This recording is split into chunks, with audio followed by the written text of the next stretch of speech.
సజ్జా అజయ్ గారు ఏంటి డిఎస్సి బాధితులు జగన్మోహన్ రెడ్డి గారిని కలిసినటువంటి అంశంపై ఆయన స్పందించి సిబిఐ విచారణ లేదు అంటే సింగిల్ జడ్జితో విచారణ గావించాలని డిమాండ్ చేశారు. ఎట్లా స్పందిస్తారండి ఈ అంశంపై? గుడ్ ఈవినింగ్ శ్రీశైలం గారు, మీకు ప్యానల్ ఉన్న పెద్దలకు అదేవిధంగా ప్రైమ్ లైన్ మీటర్లందరూ కూడా వెరీ గుడ్ ఈవినింగ్. శ్రీశైలం గారు, ఈరోజు రెండు సంఘటనలు. జగన్మోహన్ రెడ్డి గారిని డిఎస్సి అభ్యర్థులు కలిశారు, జగన్మోహన్ రెడ్డి గారిని అమరావతి రైతులు కలిశారు.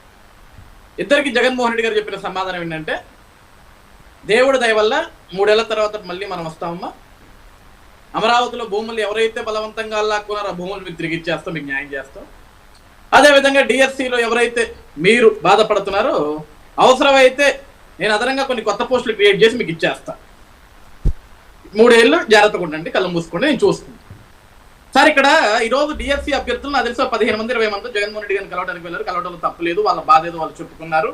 ఓకే, ఈ రోజు ఆంధ్రప్రదేశ్ రాష్ట్రంలో డిఎస్సి ఎంత పారదర్శకంగా జరిగిందో, ఈరోజు రాష్ట్రంలో ఉద్యోగాలు చేస్తున్న 16,000 ఉద్యోగాలు చేస్తున్న, రిక్రూట్మెంట్ లో నియామకమై ఉద్యోగాలు చేస్తున్న ప్రతి ఒక్క ఉద్యోగికి తెలుసు, అప్లికేషన్ పెట్టిన ప్రతి ఒక్క అభ్యర్థికి తెలుసు. ఏ స్పోర్ట్స్ కోటాలో వీళ్ళ అవినీతి జరిగింది, తప్పులు తడకలు జరిగినాయి అన్నారో ఆ స్పోర్ట్స్ కోటాలో కూడా ఎక్కడ ఎటువంటి తప్పు జరగలేదు. అది హారిజంటల్ రిజర్వేషన్స్ ప్రకారం ఇవ్వటం జరిగింది. దాన్ని బట్టి ఆ రిజర్వేషన్స్ లో కొంతమంది ముందుకి కొంతమంది వెనక్కిళ్ళి వాళ్ళకి ఉద్యోగాలు రావడం కూడా జరిగింది. ఇక్కడ సెకండ్ థింగ్ ఏంటంటే, జగన్మోహన్ రెడ్డి గారిని కలిసిన అభ్యర్థులందరూ జగన్మోహన్ రెడ్డి గారిని కలిసి బయటకు వచ్చి మీడియా సమావేశం పెట్టారండి. ఏం చెప్పారు తెలుసా సార్? అందరూ కూడా మాకు చాలా సంతోషంగా ఉంది, ఈ రోజుతోటి మా బాధలు పోయినాయి, ఇక మాకు ఈ ఉద్యోగం వచ్చినా రాకపోయినా మాకు భయం లేదు. ఇంకా 3 ఏళ్ల తర్వాత దేవుడు దయతోడు మా జగనన్న వస్తాడు, మా జగనన్న సీఎం అవుతాడు, మాకు న్యాయం చేస్తాడు. ఇదే జగనన్న 2019 నుంచి 2024 వరకు ఆంధ్రప్రదేశ్ రాష్ట్రం 151 మంది ఎమ్మెల్యేలతోటి సీఎం.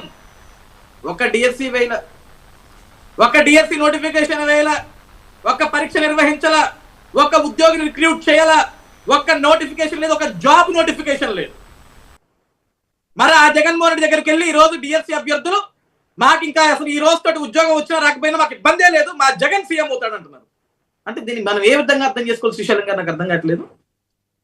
అంటే ఆయన ముందు బాధపడి కన్నీరు పెట్టి మళ్ళీ మీడియా ముందుకు రాగానే ఇంకా మాకు సంతోషం అండి, ఈ రోజు నుంచి మేము ప్రశాంతంగా నిద్రపోతామంటే, ఇక రేపటి నుంచి ఆంధ్రప్రదేశ్ రాష్ట్రంలో ఈ రోజు వరకు డిఎస్సి మీద ఎవరైతే పోరాడారో వాళ్ళు రేపటి నుంచి పోరాడు.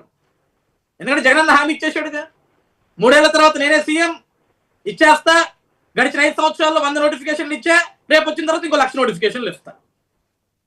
ఈ రోజు ఒకటే శ్రీశైలం గారు, ఇక్కడ జగన్మోహన్ రెడ్డి గారు ప్రెస్ మీట్ స్టార్ట్ అవుతూ ఒక మాట చెప్పాడు, పేపర్ లీకేజ్ జరిగింది అని.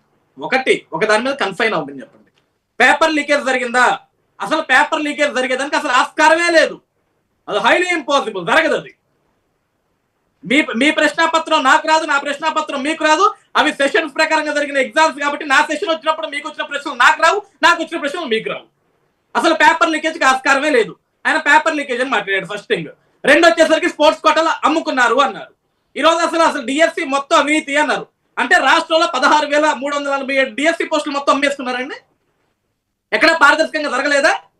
అసలు ఎగ్జామ్స్ జరిగింది ఎప్పుడు, నోటిఫికేషన్ పడింది ఎప్పుడు, నోటిఫికేషన్ పడ్డ తర్వాత ఎగ్జామ్ జరిగిన తర్వాత మెరిట్ లిస్టులు సెలక్షన్ లిస్టులు అన్ని అయిపోయిన తర్వాత ఉద్యోగస్తులు నియామకమయ్యి పిల్లలకి పాఠాలు చెప్పి ఆల్రెడీ రిజల్ట్స్ కూడా వచ్చిన తర్వాత ఇప్పుడు బయటకు వచ్చి డిఎస్సి దగా డిఎస్సి, మెగా డిఎస్సి దగా డిఎస్సి అన్నారు. ఇన్ని రోజులు ఏం చేశారు సార్? ఈ రోజు జగన్మోహన్ రెడ్డి గారు కలిసిన అభ్యర్థులందరూ ఇన్ని రోజులు ఏమైపోయారు? అంటే జగనన్న బయటకు వస్తే వస్తారు, లేకపోతే రారా వీళ్ళంతా? అజయ్ గారు మళ్ళీ వస్తాను, సెకండ్ రౌండ్ లో మీతో డీటెయిల్స్ అన్ని మాట్లాడతానండి ప్లీజ్. వీరశేఖర్ రావు గారు, వైఎస్ జగన్మోహన్ రెడ్డి గారిని డిఎస్సి అభ్యర్థులు కానివ్వండి, రైతులు కానివ్వండి, ఏ కోణంలో